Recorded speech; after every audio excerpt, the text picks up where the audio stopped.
जय हिंद दोस्तों, आप सभी का अपने YouTube चैनल नमो भारत गणित में हार्दिक स्वागत और अभिनंदन है। दोस्तों आज क्लास में लेकर आए हैं DLED फर्स्ट सेमेस्टर 2019 चतुर्थ पेपर गणित का। तो इस क्लास में इस क्वेश्चन पेपर को सॉल्व कराएंगे। तो चलिए शुरू करते हैं क्लास को। पहला प्रश्न जो कि वस्तुनिष्ठ बहुविकल्पीय पर आधारित प्रश्न है, जो कि 5 क्वेश्चन है। आइए देखिए पांचों क्वेश्चन कैसे क्या कह रहे हैं। पहला क्वेश्चन है, कह रहा है निम्नलिखित में 9 का अपवर्तक। 9 का अपवर्तक मतलब होता है कि 9 का गुणज क्या है। हमको ऑप्शन में दे रखा है, ऑप्शन हमने लिखा नहीं है, लेकिन 9 का अपवर्तक क्या हो सकता है। 9 का मतलब 9 का अपवर्तक मतलब होता है गुणज। 9 के गुणज में क्या क्या आता है, जैसे 9 के 9, 9 दूनी 18, 9 तीस 27, 9 चौक 36, ये सब क्या है 9 का गुणज है। तो अगर हम कहें कि 9 का अपवर्तक, जैसे प्रश्न संख्या 1 है, कह रहा है 9 का अपवर्तक अपवर्त्य, ठीक है। अगर 9 का अपवर्त लिखा जाए तो 9 का गुणा जो ही हमारा अपवर्त होगा। 9 एक के 9, 9 दूनी 18, 9 त्रिक 27, है ना, 9 त्रिक 27 और 9 चौक 36। तो ये हमारे को ऑप्शन में मिला है, तो ये हमारा पहला ऑप्शन क्या होगा, सही होगा, जो कि ऑप्शन ये वाला, ठीक है। 9 दूनी 18, 9 27, 9 चौक 36, यही ऑप्शन हमारा क्या होगा, सही हो जाएगा। चलिए प्रश्न संख्या 2 है। 2 में क्या कर रहा है, 2 में क्या रहा है कि 30 और 40 के बीच अभाज्य संख्याएं क्या होगी। अच्छा, अभाज्य संख्याएं क्या होती हैं, वह संख्याएं जो स्वयं से कटे या फिर 1 से कटे। जैसे अगर हम कहें 7 एक अभाज्य संख्या है। जैसे 7 को या तो 1 काट सकता है, या तो 7 एक के साथ 7 खुद काट सकता है 7 को। तो वह संख्या है जिनके केवल 2 भाज्य होते हैं। मतलब ये समझिए, वह संख्याएं जिन्हें केवल 1 काट सके या फिर स्वयं काट सके, तो उन्हें कहते हैं अभाज्य संख्याएं, ठीक है। अब देखिए जैसे कह रहा है 30 और 40 के बीच, 30 और 40 के बीच अच्छा 30 और 40 के बीच कितने कितने संख्याएं आएंगे, लिख लेते हैं। जैसे मान लीजिए ये हो गया 30 हो गया, है ना, 31 हो गया, 32 हो गया, 33 हो गया और 34 हो गया और 35 हो गया, ये हो गया 36, ये हो गया 37, ये हो गया 38, ये हो गया 39 और ये हो गया 40। अब इसमें देख लो कि वह संख्या कौन सा है जो सिर्फ स्वयं से कट रहा है और 1 से कट रहा है। अच्छा, अगर हम बात करें 30 का, 30 देखो 2 से भी कट जाएगा, क्योंकि सब संख्याएं हैं। 2 से भी कटेगा, 1 से कटेगा और 30 खुद से भी कटेगा। मतलब इसके बहुत भाज्य हो गए, मतलब काटने वाले बहुत हो गए। तो ये क्या है, एक प्रकार का भाज्य संख्या है, अभाज्य नहीं है। अच्छा 31 देखो, 31 या तो 1 काट सकता है या तो खुद काट, तो इनके बीच अभाज्य संख्या क्या होगा, अभाज्य संख्या। तो इनके बीच जो अभाज्य संख्या हमको मिला, पहला मिला 31, पहला क्या मिला 31 मिला। और दूसरा कौन सा होगा, ये देख लीजिए आगे 32 भी सम संख्या है, इसको भी काट सकता है, ठीक है, अनेक संख्याएं काट सकते हैं। 33 देखो 11 भी काट सकता है, 3 भी काट सकता है, 33 भी काट सकता है, इसके भी बहुत भाज्य, मतलब ये भी भाज्य संख्याएं हैं। 34 भी भाज्य संख्या है, 35 भी है, 36 भी है और 37 देख लो। 37 एक ऐसी संख्या है जो खुद से कटेगा या तो फिर 1 से कटेगा, इसका मतलब, और ये हमारी दूसरी संख्या 37 हो गया। 38 भी सम संख्याएं हैं, ये भी कट जाएगा। 39 13 39 13 3, ये सब इनके भी जो है इनको भी काट सकते हैं। 40 भी बहुत संख्याएं से कट सकते हैं, लेकिन 31 और 37 ऐसी संख्या हैं जो स्वयं से और 1 से कर सकते हैं। इसके मतलब 30 और 40 के बीच 31 और 37 दो ही अभाज्य संख्याएं हो सकती हैं, ठीक है। तो ये था प्रश्न संख्या 2। अगला देखते हैं प्रश्न संख्या 3। 3 क्या कह रहा है, 3 कह रहा है कि 3 संख्याओं का अनुपात 1:2:3 है। यदि इनका मासा 12 हो तो संख्याएं बताइए। अच्छा देखो, अगर मासा पूछा है तो मासा जो है अनुपातों का गुणनफल संख्या बनाती है। मासा जो है अनुपातिक जो गुणनफल होता है उनका क्या बताती है, संख्या बताती है। जैसे अनुपात हमको क्या देखा, अनुपात जो हमको अनुपात दे रखा है वो अनुपात है 1:2:3 है। और जो हमारे पास मासा है, जो मासा है वो मासा कितना है, मासा हमारे पास 12 है। मासा क्या है, 12 है। अच्छा, जो संख्याएं प्राप्त होंगी, संख्या जो प्राप्त होगी, संख्याएं जो हमको प्राप्त होंगी, हमने बताया जो संख्याएं प्राप्त होगी मासा और अनुपातिक का गुणनफल होता है। गुणनफल मतलब 1 गुणा 12 में, तो 12 गुणे 1 बराबर 12, पहली संख्या होगी। दूसरी संख्या होगी 12 गुणे 2, 12 गुणे 2, तो 12 दूनी 24 और तीसरी संख्या होगी 12 गुणे 3, 12 तिहाई 36। तो ये हमारी संख्याएं हैं जो कि क्या है, इनकी मासा की संख्याएं बन जाएंगी इस प्रकार से क्वेश्चन नंबर 3। ठीक है, इसको तो मिटा देते हैं क्योंकि जगह कम है। अगला क्वेश्चन नंबर 4 और 5 देखते हैं। क्वेश्चन नंबर 4, चलिए 4 है, कह रहा है किसी कक्षा में 30 बच्चों में से 80% बच्चे उत्तीर्ण हुए, तो कक्षा में कितने बच्चे उत्तीर्ण हुए, तो 30% का 80 निकाल लीजिए, 30 बच्चों का 80। ठीक है, तो यहाँ पर लिखेंगे, चौथा सवाल है, कह रहा है 30 बच्चों में से 80% बच्चे क्या हुए, उत्तीर्ण हुए। तो 30 का 80%, 30 का 80 का मतलब गुणा होता है, तो 30 गुणे 80/100, 80/100। ये 0 से 0 कैंसिल हुआ, एक 0 से ये 0 पर है, और 8 24 होता है, तो 24 बच्चे, कितने बच्चे, 24 बच्चे। ये हमारा क्या हो जाएगा, आंसर हो जाएगा। ठीक है, कितना आंसर होगा, 24 हो जाएगा। ठीक है, चलिए 5वां प्रश्न देखते हैं। 5वां कह रहा है कि 18% का भिन्न क्या होगा, भिन्न रूप 18%। देखिए कह रहा है 18% मतलब होता है, अच्छा परसेंट का मतलब क्या होता है पहले जान लेते हैं। परसेंट का मतलब होता है 1/100, परसेंट मतलब होता है 1/100। तो 18 है, 18 के लिए गुणे लगा लो, परसेंट के स्थान पे लिख देंगे 1/100। क्या लिखेंगे, 1/100, तो 18/100 हो जाएगा। और 2 से जब काटोगे, 2 9 18 और 2 50 में कितना होता है, 100 होता है, तो 9/50 ये हमारा ऑप्शन सही हो जाएगा। ठीक है, तो ये था प्रश्न संख्या 5 जो कि वस्तुनिष्ठ प्रश्न था, बहुगुणितीय था। तो अगला प्रश्न देखते हैं दोस्तों, जो है अतलघुत्तरीय प्रश्न पर। तो अगला प्रश्न है दोस्तों, प्रश्न संख्या जो है 6, जो कि अतलघुत्तरीय प्रश्न पर आधारित है, 6 से 11 प्रश्न। आइए पहला प्रश्न क्या कर रहा है, 6वां, ये क्या कर रहा है कि 3 संख्याओं की सबसे छोटी प्राकृतिक संख्याएं लिखिए। 3 अंकों की छोटी प्राकृतिक संख्याएं। ठीक है, अच्छा यहाँ अगर बताएं 3 अंकों की छोटी प्राकृतिक संख्या,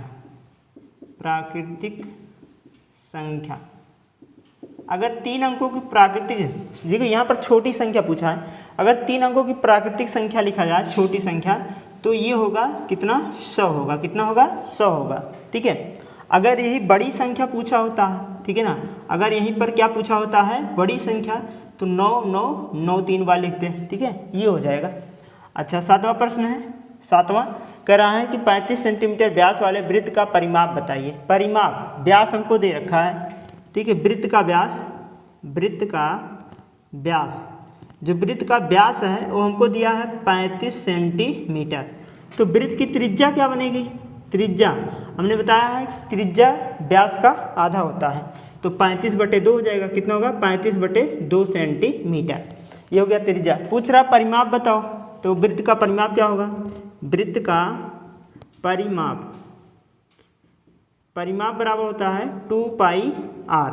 ठीक है, वृत्त का परिमाप क्या होता है, सूत्र 2πr। तो यहाँ लिखेंगे 2 गुणे पाई का मान रखेंगे 22/7, ये पाई की वैल्यू होता है, पाई बराबर होता है 22/7, और त्रिज्या रख दो 35/2, यहाँ पर 35/2, 7 से काटो, 7 5 35, और ये 2 से 2 ये कट गया, अंश और हर। हमारे पास बचा कितना, 5, 22 गुणे 5 बचा, तो 5 दूनी 10, 5 दूनी 10 1 11, कितना हो जाएगा, 110 सेंटीमीटर ये परिमाप आएगा हमारा, ये आंसर सही हो जाएगा। ठीक है, अच्छा 8वां प्रश्न है, कह रहा है कि 24/7 को दशमलव में बदलिए। 8वां है 24/7, तो 24 को 7 से भाग करना पड़ेगा और कुछ नहीं करना है। ठीक है, 24/7 कर लो। ठीक है, तो 7 चौक 28 ज़्यादा हो जाएगा, 7 त्रिक 21, 7 त्रिक 21, 3 बचा, दशमलव बढ़ाओ 0, और 7 चौक 28, 4 हो गया, यहाँ 28 हो जाएगा। अब उतरेगा कितना, यहाँ पर 4 उतर जाएगा, घटाएंगे तो 2 आएगा, फिर यहाँ पर 0 बढ़ा लो, और 7 दूनी 14, 7 दूनी 14। ठीक है, कुल मिलाकर ये हमारे पास जो आएगा, ये आएगा 3.42। ठीक है, आंसर हो जाएगा। अगर और ले जाना चाहते हैं तो और आगे भी बढ़ा सकते हैं। ठीक, मतलब इसको अगर भाग कर लेते हैं तो वही हमारा क्या हो जाएगा, दशमलव में हो जाएगा आंसर। ठीक है, तो 3.42 हमारा आंसर हो जाएगा। तो ये था प्रश्न संख्या 8। अगला देखते हैं, जगह कम है इसको मिटा दे रहे हैं।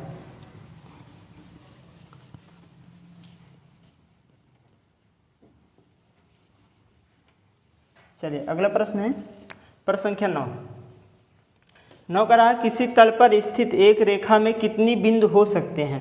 कह रहा है किसी तल पर एक बिंदु स्थित है, एक रेखा स्थित है। ये मान लीजिए हमने एक रेखा खींच दिया, ठीक है, ये रेखा हो गया, ये रेखा है, ठीक है। और रेखाखंड और किरण हमने बताया था, ठीक है। अगर एक पॉइंट फिक्स है और दूसरा इस प्रकार से है तो ये कहलाता है किरण। क्या कहलाता है? किरण।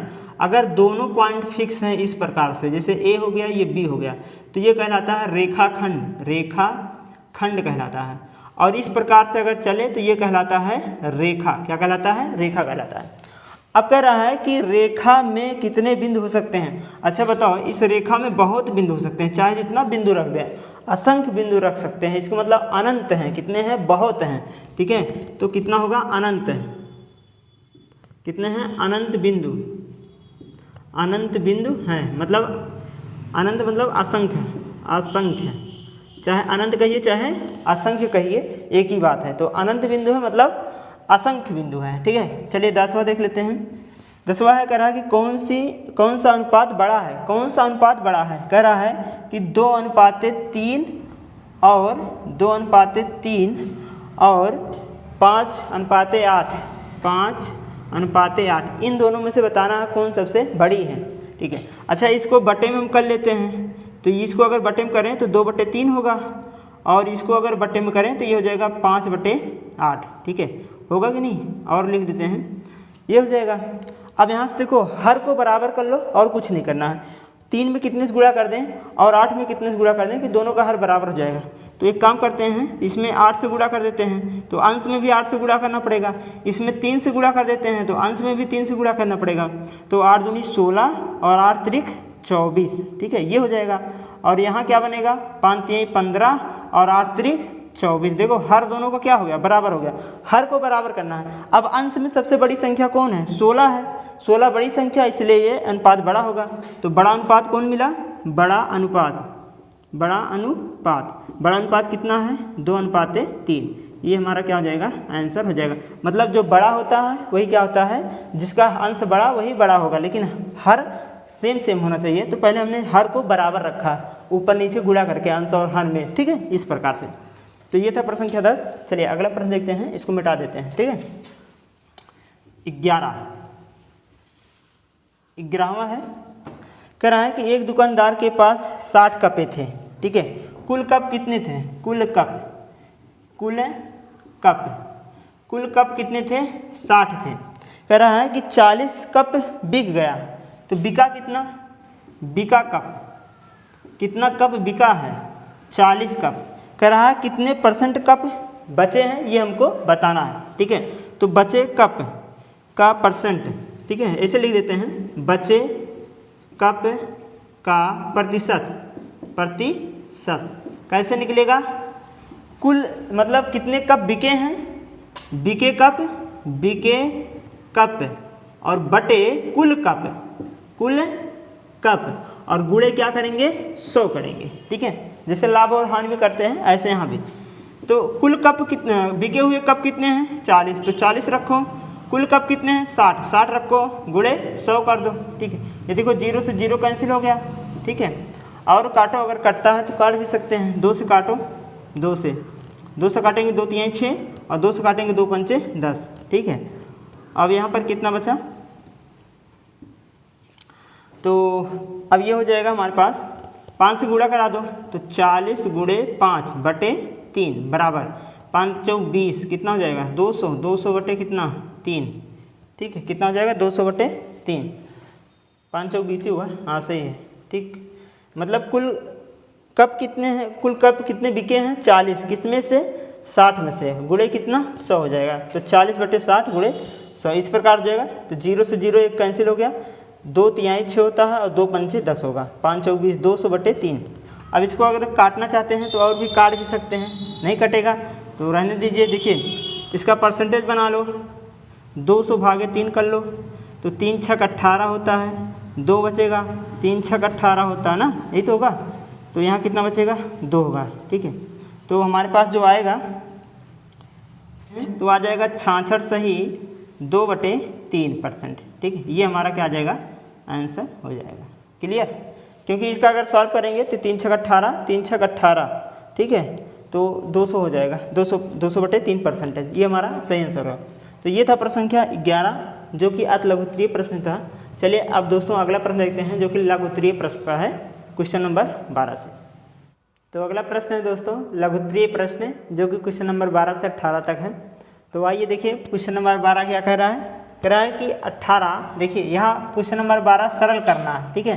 कह रहा है कि 18 माइनस बड़ा ब्रैकेट 14 प्लस मझला ब्रैकेट 16 माइनस 18 माइनस 1 छोटा ब्रैकेट बंद, मझला ब्रैकेट बंद और बड़ा ब्रैकेट बंद। कह रहा है कि इसको सरल कीजिए, हल कीजिए। तो देखिए इसको कैसे सॉल्व करते हैं। सबसे पहले बोर्ड मास आपको पता होना चाहिए, BOD बोर्ड मास, MAS, ठीक है, बोर्ड मास। इसको हमने बहुत बार बताया है, बार बार बताते हैं इस टाइप का अगर प्रश्न आता है। सबसे पहला काम क्या करना है, B फॉर ब्रैकेट, ब्रैकेट को हटाएंगे, O फॉर ऑफ, ठीक है, आप जहाँ का लगा होता है उसको गुणा बनाकर हटाते हैं, D फॉर डिवाइडेड मतलब भाग को हटाते हैं, M फॉर मल्टीप्लाई फिर गुणा को, और A फॉर एडिशन मतलब जोड़ को, S फॉर सब्ट्रैक्शन फिर घटाव को हल करते हैं। तो सबसे पहले ब्रैकेट को पहले कैसे, छोटा ब्रैकेट फिर मझला ब्रैकेट फिर बड़ा ब्रैकेट। तो छोटा ब्रैकेट यहाँ है, पहले इसको हल करेंगे और सभी को ऐसे उतार लेंगे, ठीक है। तो 18 को उतारो, 14 को उतारो, प्लस लगा के 16 उतारो, माइनस। अब देखो पहले छोटा ब्रैकेट है ना, पहले हमने बताया छोटा ब्रैकेट को हल करो, तो 18 में से घटाएगा 17 आएगा, तो यहाँ लिखेंगे 17। अब छोटा ब्रैकेट हट गया, काम खत्म उसका, ठीक है, ये बन गया। अब मझला ब्रैकेट हटाओ, किसको, मझला ब्रैकेट को, तो ये हो जाएगा 14 प्लस, अब 17 में से 16 को घटाओगे, देखो 17 वाला ज़्यादा है लेकिन इसका निशान माइनस में है, तो माइनस में से घटाओगे तो माइनस का निशान लगेगा, तो 17 में से 16 घटाओगे तो -1 आएगा, तो यहाँ बन जाएगा तो -1, कितना बनेगा, -1, इसका काम खत्म। अब आएगा बड़ा ब्रैकेट, तो ये हो जाएगा 18 माइनस 14 में से घटाओगे तो कितना आएगा, 13। अब 18 में से 13 घटाओगे तो कितना आएगा, 5। ये हमारे पास सभी कुल मिलाकर आंसर जो आया है कितना आया है, 5 आएगा, ये हमारा फाइनल आंसर होगा, ठीक है। तो क्लियर हो गया होगा, समझ में आ गया होगा, ठीक है। चलिए अगला प्रश्न देखते हैं, प्रश्न संख्या 13। कह रहा है कि क्या कह रहा है कि पटरी और प्रकार की सहायता से 90 अंश का कोण बनाना है, ठीक है। बहुत आसान है इस प्रश्न को हल करने में। जैसे देखिए यहाँ पर 13 नंबर, पटरी प्रकार की सहायता से बनाना है। पहले तो पटरी की सहायता से हम क्या खींच लेंगे, एक रेखाखंड खींच लेते हैं। मान लीजिए रेखाखंड A है और ये B है, ठीक है। एक तो स्टेप ये करना है, दूसरा स्टेप में क्या करना है कि गोला प्रकार में कोई भी नाप लेकर, ठीक है, यहाँ कहीं से, ठीक है, कहीं से एक चाप लगाएंगे इस प्रकार से, देखो ऐसे एक चाप लगाएंगे, मतलब ये केंद्र मान लीजिए और इस प्रकार से एक चाप लगा दीजिए, लग गया, ये हो गया केंद्र, ठीक है। इतना करने के बाद वही जो यहाँ पर हमने चाप लगाए हैं वही चाप लेकर इस सिरा से एक कट यहाँ काटेंगे, ठीक है। और जैसे एक कट हमने यहाँ काटा ना तो ये 60 अंश का कोण बन गया। देखो अगर हम इसको मिला दें आपस में, इस सिरा को और इस केंद्र को, तो अगर इसको मिला दें तो ये 60 अंश का कोण बनाएगा। कितने अंश का, 60 अंश का कोण बनाएगा। लेकिन हमको 90 अंश का चाहिए, तो एक 60 और बना लो जो नाप लिए हो। फिर इसको यहाँ पर जो ये कट लगा है, ये वाला कट, यहाँ से अगला कट यहाँ मार लो, तो ये जो बनेगा, ये तो 60 था तो 60 है भी बन गया। तो अब जो बना है ये बन गया पूरा 120, 60 है भी हो गया, तो टोटल बन गया 120। अब 120, ठीक है, 120 हो गया। अब 120 हमको चाहिए नहीं लेकिन 90 चाहिए, तो 30 तो पहले से बना है, तो 60 का आधा और कर लो तो बन जाएगा 30, सॉरी ये 60 तो पहले से बना है, तो 30 का आधा और कर लो तो 60 और 30 90 बन जाएगा, है कि नहीं। तो 60 का आधा करोगे, आधा कैसे करोगे, ठीक है, यही दूरी यहाँ से लेकर, ठीक है, वही दूरी लेकर एक चाप यहाँ लगा लो। मान लीजिए हमने यहाँ से लिया एक चाप यहाँ लगाया और यहाँ से लिया एक चाप यहाँ लगाया, और आपस में जहाँ दोनों काट रहे हैं और इनको आपस में क्या कर दो, ऐसे मिला दो। अब ये जो मिल गया है ना, ये जो मिल गया यहाँ बन गया 90 अंश, क्योंकि 30 ये हो गया और 60 ये गया, तो ये बन गया 30 अंश का और ये बन गया 60 अंश का, टोटल हो गया 90 अंश। तो टोटल कितना बना, 90 अंश कोण बन गया। ये हमारा यहाँ पर आंसर सही हो जाएगा। इस प्रकार से हम सही करेंगे, ठीक है। तो ये था प्रश्न संख्या 13। अगला देते हैं 14 क्वेश्चन। क्या है 14वां, इसको मिटा दे रहे हैं हम। क्वेश्चन नंबर 14, ठीक है। 14 क्या कर रहा है कि राम के पास 300 में एक रेडियो खरीदा। राम ने 300 में, यहाँ नहीं रहेगा, ठीक है, राम ने 300 में एक रेडियो खरीदा, उसे कितने रुपये में बेचे कि उसे 20% का लाभ हो। पहले देखो देख लेते हैं हम कि कह रहा है कि 20% का लाभ हो। कितने का? 20% का लाभ हो। तो 300 रुपये में खरीदागा तो कह रहा 20% का लाभ लेना है, तो कितने में बेचे, ठीक है। तो सबसे पहले निकाल लेते हैं हम इसका क्रय मूल्य कितना होगा, ठीक है।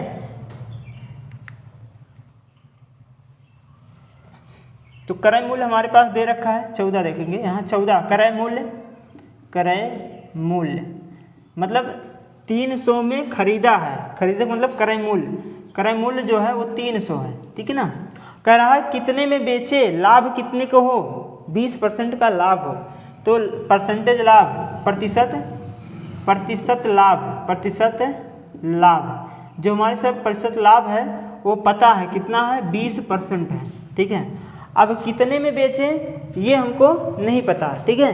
तो एक काम करते हैं, यहाँ से देखेंगे कि एक सूत्र बताए थे, प्रतिशत लाभ है बराबर, ठीक है। प्रतिशत लाभ बराबर क्या बताए थे कि विक्रय मूल्य और बटे क्रय मूल्य, ठीक है ना, ठीक है। ये बताए थे लाभ प्रतिशत बराबर होता है विक्रय मूल्य और बटे में क्रय मूल्य। तो लाभ प्रतिशत कितना है, 20 का है, तो यहाँ 20 रखो बराबर, ये हो जाएगा विक्रय मूल्य, ठीक है। और बटे में क्रय मूल्य कितने का है, 30 का खरीदा है, ठीक, 20% है, तो यहाँ लिखेंगे 20%। इसका गुणा यहाँ करेंगे तो 30 गुणे 20% बराबर हो जाएगा विक्रय मूल्य, ठीक है ना। तो ये हो जाएगा 30 गुणे 20/100, 20/100, क्योंकि परसेंट मतलब होता है 1/100, 0 से 0, 1 0 से 0, तो ये हो जाएगा 3 दूनी 6, कितना हो जाएगा, 300 था, यहाँ पर 300 था, हमने 30 लिखा गलती से, तो यहाँ लिखेंगे 300, ठीक है। कितना लिखेंगे, 300, तो ये हो जाएगा 3 दूनी 6, 60। तो जो विक्रय मूल्य आएगा, विक्रय मूल्य, ठीक है, वो कितने का, 60 रुपया का। 60 रुपये अगर और बढ़ा देता है, 60 रुपया अगर विक्रय मूल्य में और बढ़ा देता है तो उसका 20% लाभ मिल जाएगा। तो इसका कुल क्रय मूल्य कितना हो जाएगा, कुल विक्रय मूल्य मतलब कितने में बेचेगा। तो 300 को लिया था, 60 और जोड़ देते हैं तो 360 हो जाएगा। 360 रुपये में अगर वह बेच दे तो उसे 20% का लाभ मिल जाएगा, ठीक है। तो इस प्रकार से इसको हम सॉल्व करेंगे, ठीक है। चलिए अब अगला प्रश्न देखते हैं, प्रश्न संख्या 15, ठीक है। इसको मिटा दे रहे हैं, प्रश्न संख्या 15 देखेंगे। और भी तरीका इसको लगाने का, चाहे जैसे आप लगा सकते हैं। 15 है, कह रहा है कि वह बड़ी से बड़ी संख्या बताइए जिसे 49, 59 और 109 में भाग देने पर शेष क्रमशः 1, 3 और 5 रहे, ठीक है। 1, 3 और 5। अच्छा, अगर शेष फल जो बच रहा है पहले तो उसको माइनस कर लो। बड़ी से बड़ी संख्या पूछा इसलिए मासा निकालेंगे, ठीक है। तो संख्या हमारे पास क्या है, जो हमारे पास है ये है, एक तो 49 है, एक तो 59 है और एक तो 109 है, ठीक है, 109 है। और शेष फल जो है, जो शेष फल है वो 1 बचे, 3 बचे और 5 बचे, ठीक है।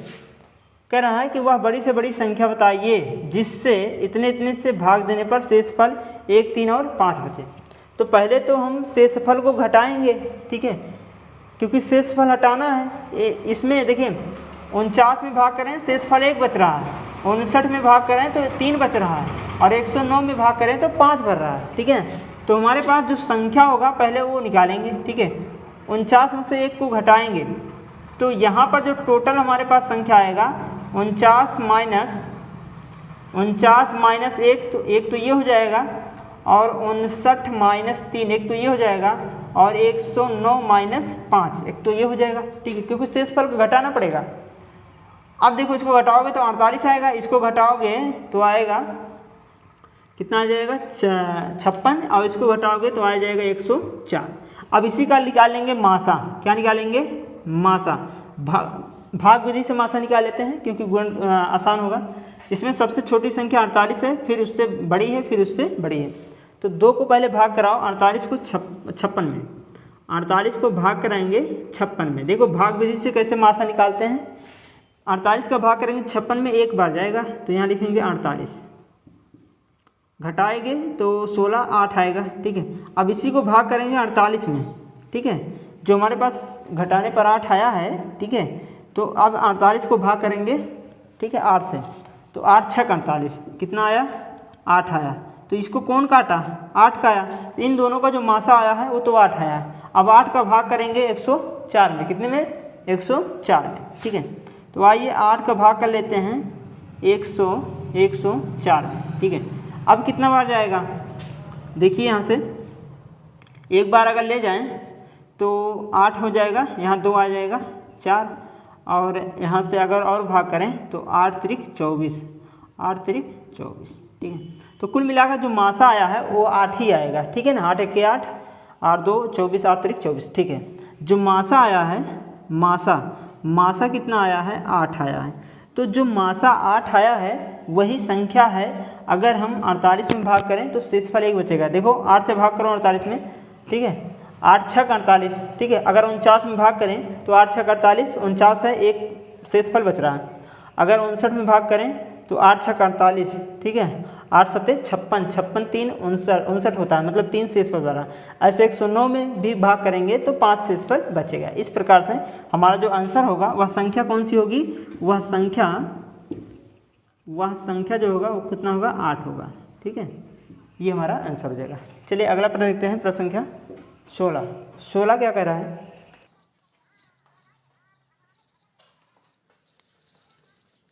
इसको मिटा दे रहे हैं।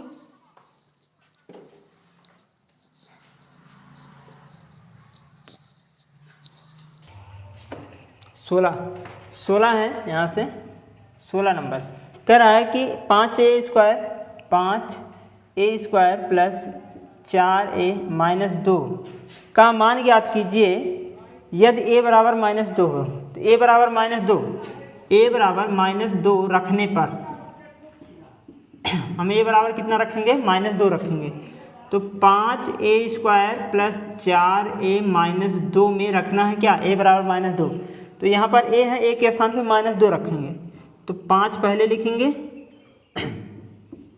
फिर गुणा a के स्थान पे -2। इसका वर्ग है तो वर्ग कर लो, प्लस है प्लस लगाओ, 4 गुणे a के स्थान पे -2, फिर -2। ठीक है, मान हो गया सब। अब सिर्फ हमको कैलकुलेशन करना है। देखो अगर हम माइनस माइनस गुणा करते हैं तो आता है प्लस, ये तो पता होना चाहिए सबको।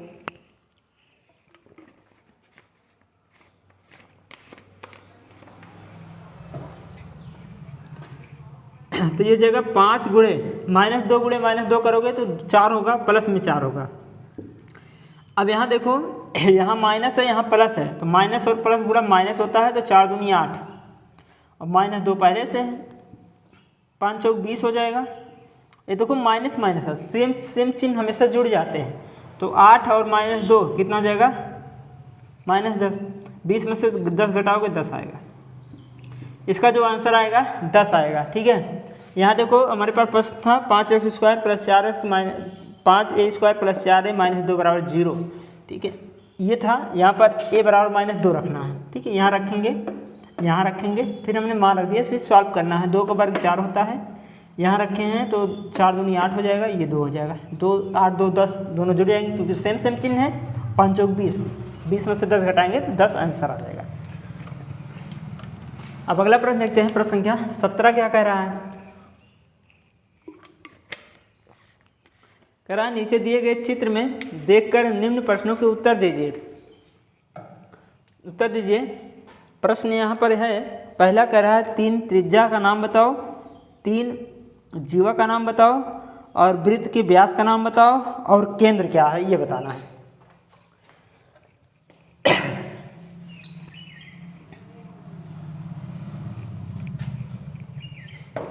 तो इसको मिटा दे रहे हैं यहाँ से और ये चित्र बना लेते हैं एक बार।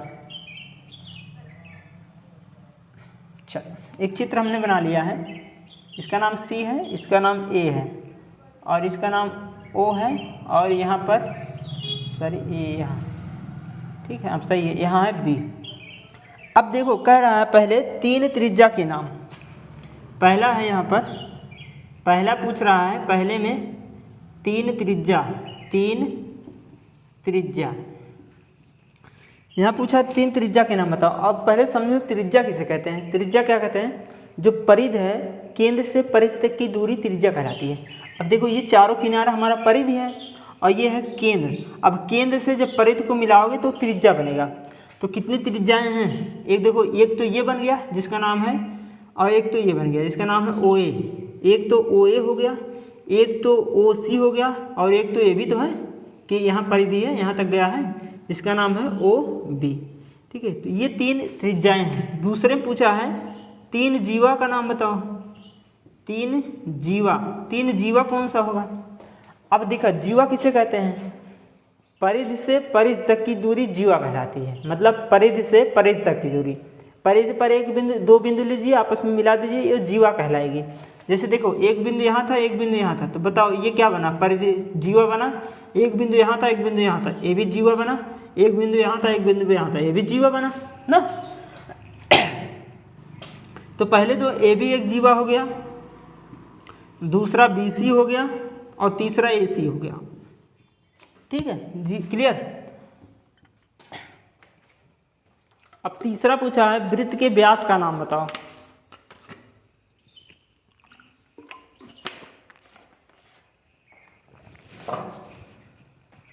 अगर हम वृत्त की व्यास की बात करें तो सबसे लंबी जीवा हमारा वही क्या होता है, व्यास होता है। ठीक है, सबसे लंबी जो जीवा होती है वो व्यास कहलाती है, जो कि केंद्र से जाए। कहाँ से, केंद्र से। देखो केंद्र से A और C जा रहा है, इसलिए क्या होगा, ये व्यास होगा। तो वृत्त का जो व्यास होगा, वृत्त का व्यास AOC होगा। ठीक है। चौथा पूछा वृत्त का केंद्र। वृत्त का केंद्र, वृत्त का केंद्र यही O है जो कि मध्य में होता है, तो O होगा। ठीक है, इस प्रकार से ये 4 क्वेश्चन थे क्वेश्चन नंबर 17 में जो कि पूछा था। चलिए अब अगला क्वेश्चन देखते हैं, क्वेश्चन नंबर 18। तो अगला प्रश्न दोस्तों प्रश्न संख्या 18, ये देखिए क्या कह रहा है कि सलमा अपनी बहन रेशमा से 10 वर्ष बड़ी है। कितने वर्ष, 10 वर्ष। 4 वर्ष पहले रेशमा की आयु, सलमा की आयु रेशमा की आयु की 2 गुनी थी। सलमा और रेशमा की वर्तमान आयु क्या है ये बताना है। ठीक है, आइए समझते हैं।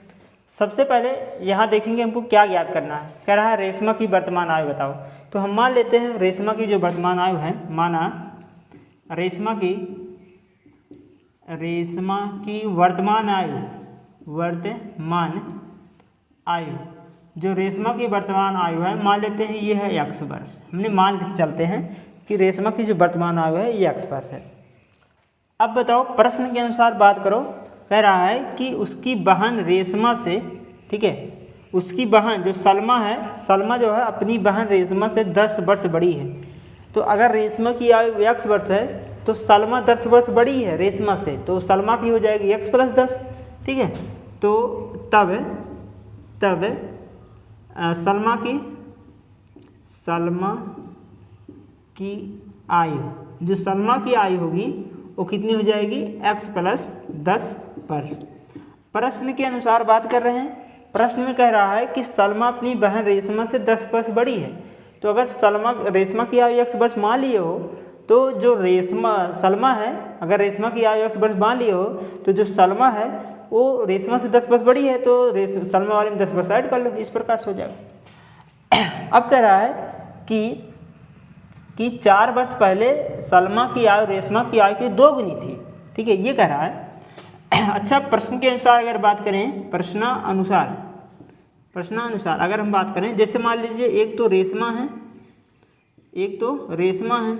और एक तो सलमा है, 2 लोग हैं। अब हमको पता है कि रेशमा की आयु x वर्ष है और सलमा की आयु है x + 10 वर्ष। अब प्रश्न ये कह रहा है कि 4 वर्ष